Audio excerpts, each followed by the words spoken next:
Hello students, how are you all? I hope you all are fine. Welcome to EVS class. My name is Indu and I am your EVS teacher. In the previous video, we discussed about the temporary houses. We discussed that why there is a need of having a house, कि घर बनाने की ज़रूरत क्यों होती है, किन factors पे हमारे हाउस का जो डिज़ाइन है और जो कंस्ट्रक्शन है वो डिपेंड करती है. In this video, we shall discuss about permanent houses. We will discuss that what are the qualities of a good house, how we can keep our house clean, and at last we will discuss about how we can decorate our house. So let's start. The first topic is permanent houses. देखो, in the previous video we discussed about the कि material के basis पे कि हम अपना घर बनाने के लिए कैसा material use कर रहे हैं, उसके बेसिस पे हम हाउसेस को दो कैटेगरीज में डिवाइड करते हैं, temporary house and permanent house. जो टेम्पररी हाउस होते हैं वो वुड, बैम्बू स्टिक्स, मड, इन सब चीज़ों को यूज़ करके बनते हैं. और ये जो हाउसेस हैं ये वीक होते हैं, ज़्यादा हार्श वेदर कंडीशंस को, अगर ज़्यादा हीट हो या कोल्ड हो, रेन हो जाए तो उसको वो विथस्टैंड नहीं कर पाते हैं.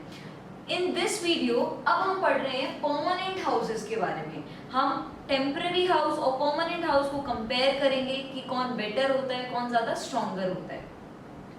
The houses that are made up of bricks, cement, stone, steel, iron rods and wood are called permanent houses. Examples are bungalow, multi storeyed building. देखो, वो घर जो कि हम सीमेंट यूज करके, ब्रिक्स, ईंटों से बनाते हैं, हम उसमें आयरन रॉड्स यूज करते हैं, ग्लासेस यूज करते हैं, ऐसे जो हाउसेस होते हैं जिसमें हम ये रॉ मटेरियल यूज करते हैं, ऐसे हाउसेस को हम बोलते हैं permanent houses.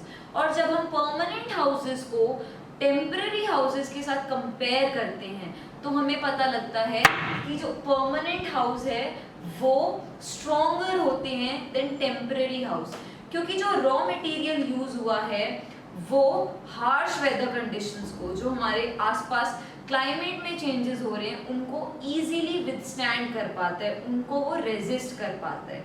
So permanent houses are stronger than temporary houses. अगर आपको कभी क्वेश्चन भी पूछे कि व्हाट डू यू थिंक, कि जो टेम्पररी हाउसेस होते हैं वो ज़्यादा स्ट्रॉन्ग होते हैं या परमानेंट हाउस होते हैं वो ज़्यादा स्ट्रॉन्ग होते हैं, तो यू कैन इजीली से कि परमानेंट हाउसेस ज़्यादा स्ट्रॉन्ग होते हैं बिकॉज जो रॉ मटेरियल यूज हो रहा है वो उसको और ज़्यादा स्ट्रॉन्ग बना रहा है, वो जो हार्श वेदर कंडीशंस है उसको इजीली विथस्टैंड कर पा रहा है, रोक पा रहा है. Okay, next topic is a good house. यहाँ पे हम कुछ क्वालिटीज के बारे में पढ़ेंगे जिससे हमें पता लगेगा कि एक अच्छे घर की, अगर हम किसी घर को देखें तो हम कैसे जज कर सकते हैं कि हाँ ये एक अच्छा घर है. सो हम कुछ क्वालिटीज के बारे में पढ़ेंगे जिससे हम, अगर हमें कभी कंस्ट्रक्शन भी करनी है अपने घर की तो हम यूज कर सकते हैं और अपने लिए भी एक अच्छा हाउस बिल्ड कर सकते हैं. So the first point is a good house should have boundary around it to keep the animals and outsiders away. कि अच्छे घर के चारों तरफ बाउंड्रीज होनी चाहिए. अगर उसके चारों तरफ बाउंड्रीज होंगी तो जो एनिमल्स हैं वो उसमें एंटर नहीं कर पाएंगे.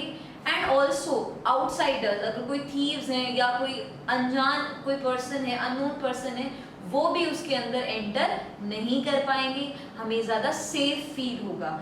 सो a good house should have boundaries around it. Second is a good house should have doors, windows and ventilators to let in the fresh air and sunlight. एक अच्छे घर के अंदर डोर्स होने चाहिए, विंडोज होनी चाहिए, ताकि जो सनलाइट है, जो सूरज की रोशनी है और जो फ्रेश एयर है, ताज़ी हवा है, वो उसके अंदर इजीली एंटर कर सके.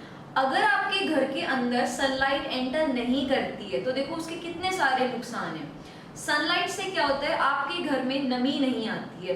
जो आप लोग देखते हो किसी किसी के घर में सीलन आई होती है, उसकी जो वाइट वॉश है वो उतरती रहती है, क्योंकि उस घर में नमी होती है, कहीं ना कहीं पानी उसके अंदर रुक जाता है। तो अगर सनलाइट प्रॉपरली पहुंचेगी तो क्या होगा, घर के अंदर नमी बिल्कुल नहीं आएगी, डैम्प बिल्कुल भी नहीं होगा, उससे ना कोई इंसेक्ट उसके अंदर ब्रीड करेगा और आपका घर सुंदर भी दिखेगा। सो घर के अंदर प्रॉपर वेंटिलेशन होनी चाहिए और जो विंडोज हैं वो और जो डोर्स हैं वो अच्छे होने चाहिए, ताकि जो सनलाइट है और जो एयर है वो डायरेक्टली हमारे घर के अंदर एंटर कर सके। The third point is doors and windows should have wire netting to keep away insects like flies and mosquitoes etcetera. हम देखते हैं कि अब आजकल तो सब अपने घर के जो डोर्स है, जो विंडोज है, उनमें वायर नेटिंग करवाता है, पतली पतली जालियां लगवाते हैं। क्यों?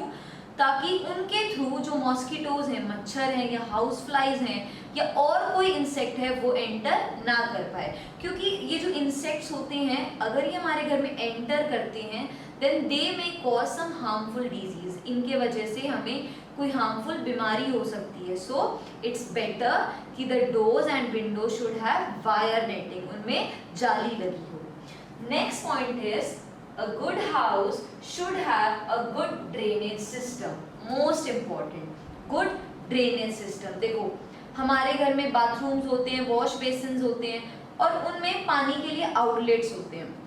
तो अगर एक प्रॉपर ड्रेनेज सिस्टम हुआ, ड्रेनेज सिस्टम मतलब कि जो पानी है उसका एक प्रॉपर आउटलेट हुआ कि पानी इस रास्ते से घर के बाहर जाएगा।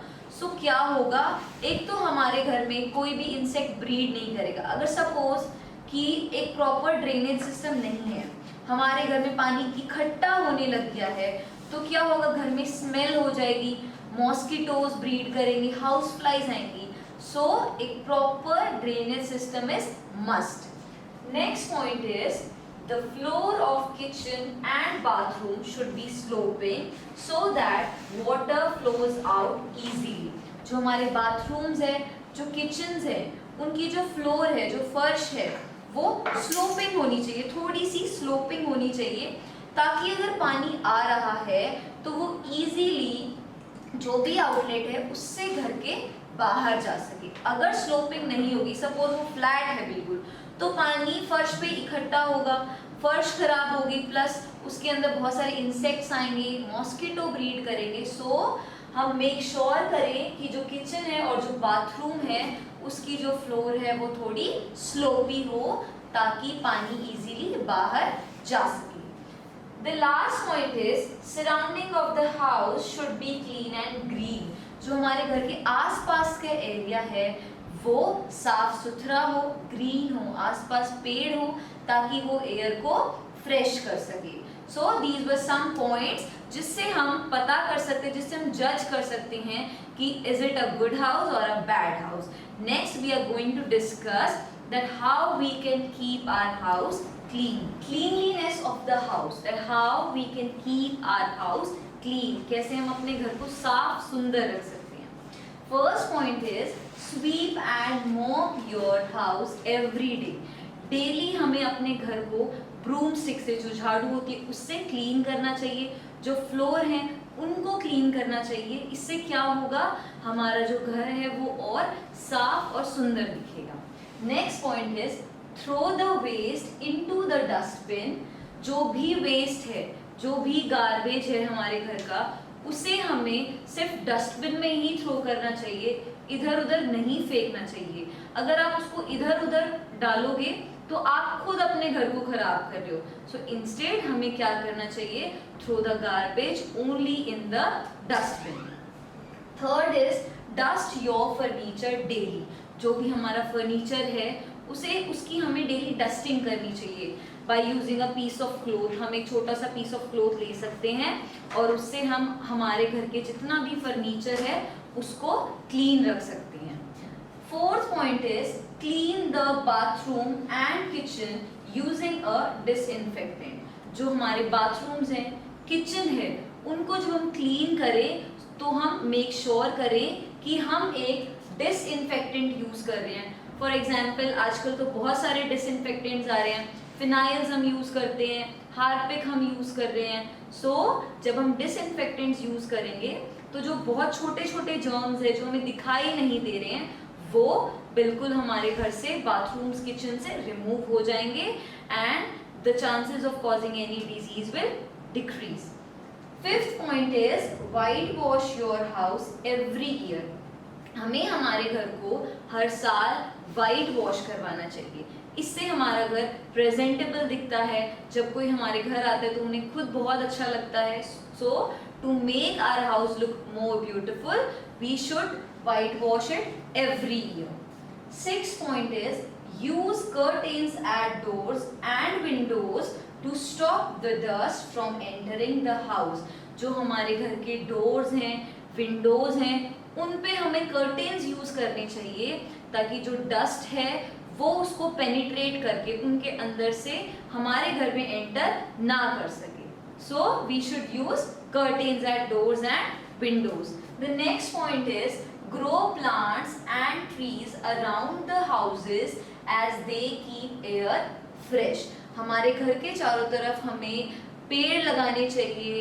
हमारे आसपास जो सराउंडिंग है उसको ग्रीन रखना चाहिए, क्योंकि जब हम पेड़ लगाएंगे उससे जो एयर है वो क्या होती है, फ्रेश होती है, लेस पोल्यूटेड होती है, वो हमारी हेल्थ के लिए बहुत अच्छी होती है. The last point here is we should get the pest control done in our house at the interval of 3 years or so. देखो हम नोटिस भी करते हैं कि कोई कोई लोग अपने घर में पेस्ट कंट्रोल करवाते हैं. पेस्ट का मतलब होता है छोटे छोटे इंसेक्ट्स जो कि हमारे फर्नीचर्स को या और किसी आर्टिकल को डैमेज कर सकते हैं. सो हमें हर 3 साल के इंटरवल पे हमारे घर में पेस्ट कंट्रोल करवाना चाहिए ताकि जो छोटे छोटे इंसेक्ट्स हमारे फर्नीचर या और आर्टिकल्स को डैमेज कर सकते हैं वो कम्प्लीटली रिमूव हो जाए. So these were some points जिससे आप अपने घर को और ज़्यादा क्लीन रख सकते हो. Next we are going to discuss about the decoration of the house, कि हम अपने घर को और कैसे सुंदर बना सकते हैं उसको डेकोरेट करके. सो कैसे कैसे डेकोरेट कर सकते हैं, हम पेंटिंग्स यूज कर सकते हैं, हम जो आर्टिफिशियल फ्लावर पॉट्स होते हैं वो यूज कर सकते हैं. बहुत सारे इंडोर प्लांट्स आते हैं.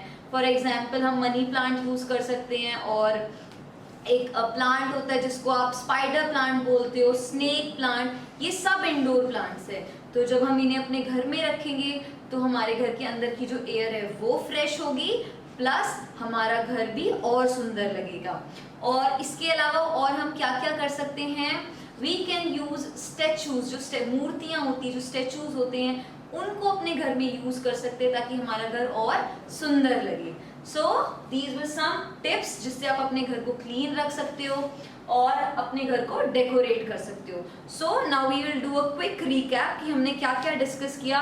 We discussed about permanent houses, we discussed about the qualities of a good house, then we discussed about cleanliness of the house, and at last we discussed about the decoration of the house. Still, if you have any doubt related to any of the topics, you can ask me anytime, and in the next video